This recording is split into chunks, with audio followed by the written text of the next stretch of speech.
Existe algum tipo de perspectiva para que o São Paulo tenha um 2023 melhor do que 2022? Para que o Rogério erre e o torcedor de São Paulo, nessa declaração, torce para que o Rogério esteja errado? Eu vou pegar o gancho daquilo que eu acabei de falar. Para mim, o São Paulo é a questão da profissionalização do São Paulo, que já foi um dia referência. O São Paulo desmoronou, ruiu. O São Paulo, lá com o Juvenal, começou a acreditar que a vida nunca mais mudaria. Ganhando tudo. 3 brasileiros seguidos. Falar assim, ano que vem vai dar São Paulo outra vez. Tal. Chegou uma hora que não deu mais. E o São Paulo ficou muito atrás.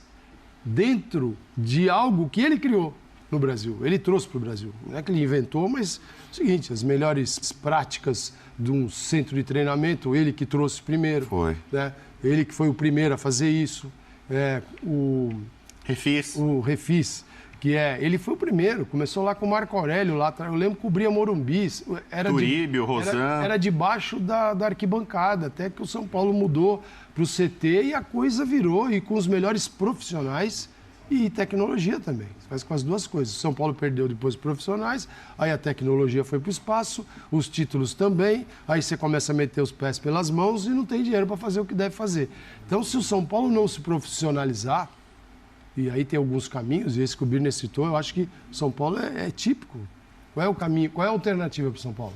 O São Paulo teve no último ano do mandato do Leco, o São Paulo tinha um projeto que ficou lá no Conselho de Administração, onde estavam, por exemplo, o atual presidente, José Eduardo Mesquita Pimenta, um projeto para transformar o São Paulo em empresa. Um projeto feito pela Deloitte. Quando?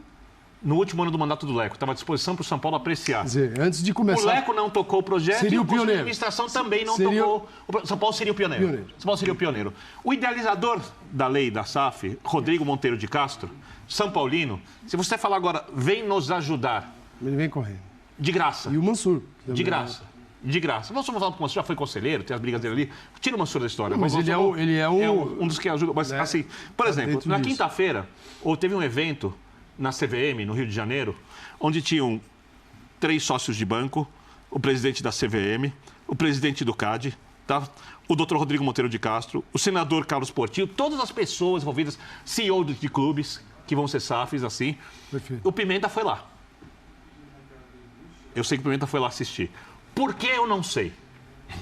Eu não sei por quê. Espero que seja por uma coisa positiva. Porque o São Paulo...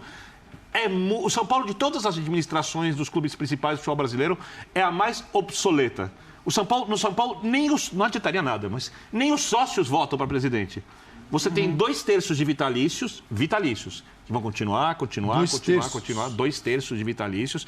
E 1/3 eleito, eleição sim, eleição não, a cada 3 anos, que completa esse conselho que elege o presidente. E que tem forte influência da parte social. E a parte social está preocupada com o quê? Com toda a razão dela. Com a parte social. Claro. Com a piscina, com a quadra de salão, com a churrasqueira, com o biribol, com outra coisa. A parte social não precisa estar preocupada com o futebol. Até porque ela não precisa ser composta por São Paulinos. São pessoas que moram próximas, que vão lá. E não tem nada de errado com a parte social se preocupar com a parte social. O errado é estar... Agora, o que não pode acontecer... O futebol e a parte social andarem de braços dados. Por exemplo, na gestão...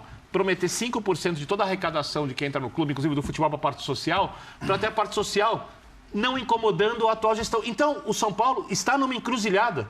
O São Paulo, se não se modernizar e não melhorar muito a gestão, o São Paulo é candidatíssimo nas próximas temporadas, não sei se na próxima ou na outra, o Bubu já falou disso na abertura, a ser um clube rebaixado.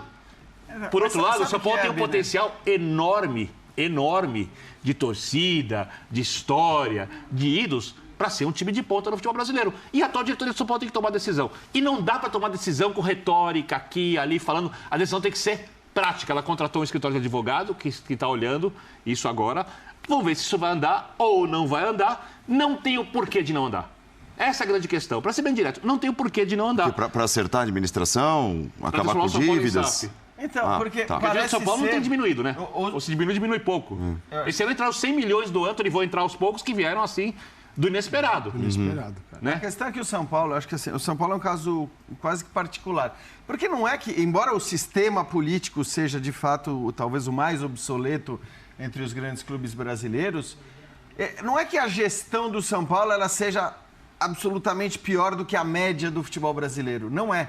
É na média, não é do nível das melhores, daquelas que a gente tem destacado como bons trabalhos, mas ela é na média. O problema é que no São Paulo, tudo tem uma intensidade muito maior, né? Porque você tem aquele conflito daquele clube que se imaginou que seria o São Paulo nesse momento, em 2020, em 2010 mesmo, enfim, né? Nos últimos 10.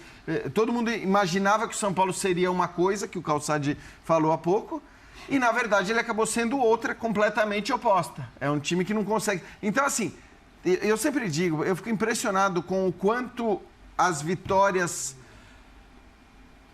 não vou dizer irrelevantes, mas pouco relevantes, acabam tendo um peso gigante, gerando uma euforia, uma expectativa, uma ansiedade, uma esperança, né? Que é uma coisa legal, mas que às vezes acaba atrapalhando, porque depois o primeiro tombo, que não é um tombo gigante, não é que você caiu num precipício, você tropeça num degrauzinho ali, parece que o São Paulo... tá tudo, é cenário de terra arrasada, é tudo perdido. O próprio discurso do Ceni, que é esse discurso da hiena, ó céus, ó vida, ó luz, ó dia. Todo não dá.